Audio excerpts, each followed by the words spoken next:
Salve, salve, vestibulando! Tudo bem? Tudo certo? E aí, vamos para a resolução de uma questão da prova de linguagens do Enem?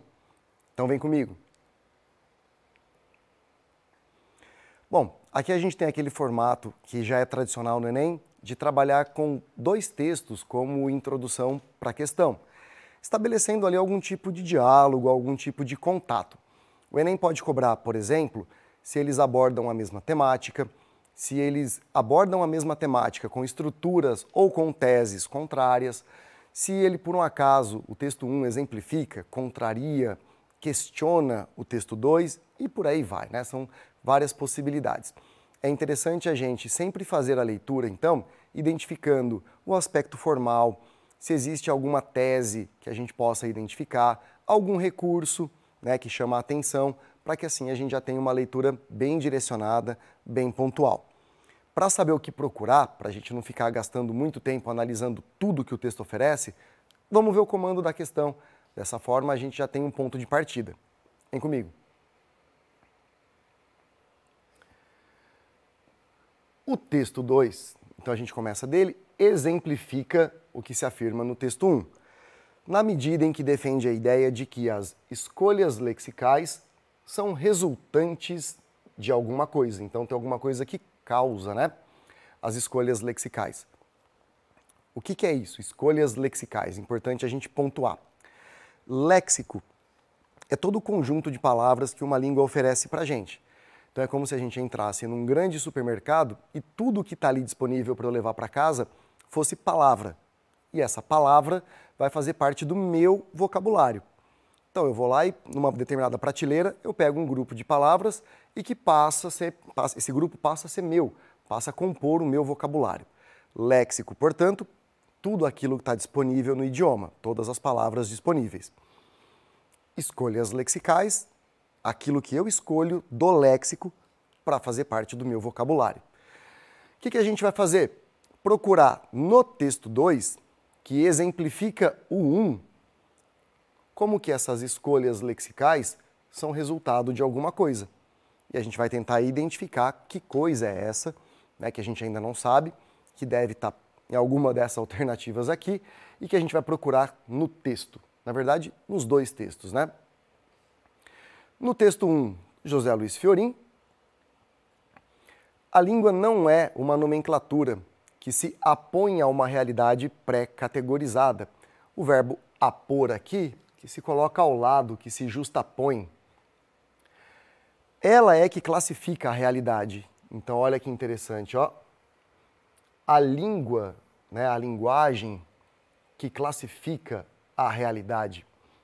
No léxico, percebe-se de maneira mais imediata o fato de que a língua condensa as experiências de um dado povo. Vamos entender o que isso fala? A língua não é um elemento à parte da sociedade. A língua classifica a realidade. A língua dá nome àquilo que nós vemos e vivemos. Aqui no final, a língua vai condensar, vai agregar, vai juntar todas as experiências de um povo. Se nós temos uma determinada experiência, um determinado traço cultural, significa então que a língua vai juntar tudo isso e trazer para representar o nosso cotidiano. De uma maneira bem clara. Se a nossa sociedade tem alguns elementos que são muito característicos nossos, como uma dança, algum tipo de rito, a gente precisa nomear esse tipo de coisa. Ao nomear, a gente vai atribuir palavras. E essas palavras, portanto, vão representar o mundo ao nosso redor. É o que ele está falando aqui. A língua vai agregar as nossas experiências enquanto sociedade. Ela não é o elemento à parte que se destaca, ela está inserida.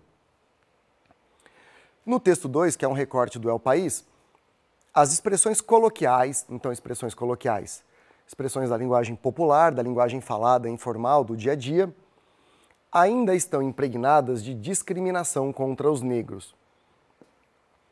Basta recordar algumas delas como passar um dia negro, ter um lado negro, ser a ovelha negra da família ou praticar magia negra. O que o texto 2 pontua para a gente então? Existem expressões coloquiais que ainda carregam, ainda estão cheias de preconceito contra os negros. E aí ele exemplifica ao final. No comando, a gente tem aqui já a ideia, né, que já estava pontuada, de que o texto 2 vai exemplificar o que o texto 1 fala. Se o texto 1 fala que a nossa linguagem condensa aspectos culturais, o texto 2 exemplificou. Se a gente tem preconceito na sociedade, o preconceito se manifesta na linguagem, exemplificando, portanto, aquilo que foi descrito no texto 1. Dessa forma, as palavras que nós escolhemos no dia a dia são resultado do quê? Do expediente próprio do sistema linguístico, que nos apresenta diferentes possibilidades para traduzir estados de coisas. Ou seja, escolher determinada palavra que seja, por exemplo, preconceituosa, corresponde ao expediente próprio da língua. Tipo, eu escolho porque a língua é assim, tem que escolher porque está lá. Não é isso que ele fala, né? Não é aqui o expediente próprio do sistema linguístico que vai nos apresentar essas diferentes possibilidades. É um ato inventivo de nomear novas realidades que surgem diante de uma comunidade de falantes de uma língua. Então, escolher o léxico ali é resultado de inventar nomes para novas realidades. É isso que o texto 2 está exemplificando?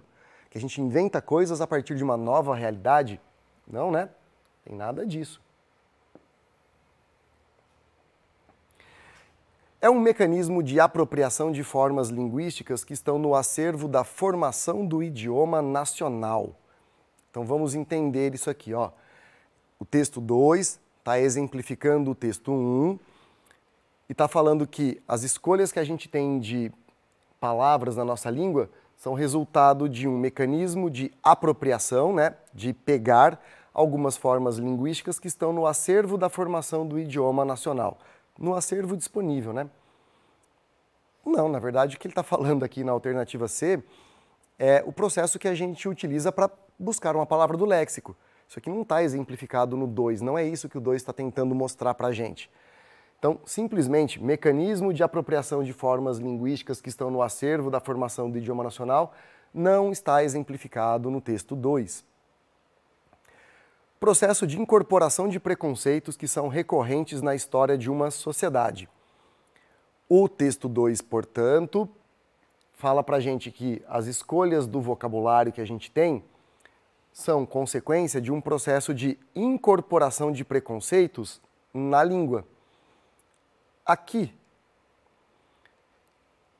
no texto 1, ele não fala que a língua condensa as experiências de um povo, ela agrupa as experiências de um povo. Se as experiências do meu povo são preconceituosas, a língua agrupa tudo isso, tal qual expressões coloquiais que ainda carregam preconceitos. Portanto, a gente tem um diálogo muito interessante entre os dois textos que se revela aqui, ó. Processo de incorporação de preconceitos na língua que são recorrentes em uma sociedade. Aparentemente, está tudo certo nessa alternativa. Recurso de expressão marcado pela objetividade que se requer na comunicação diária.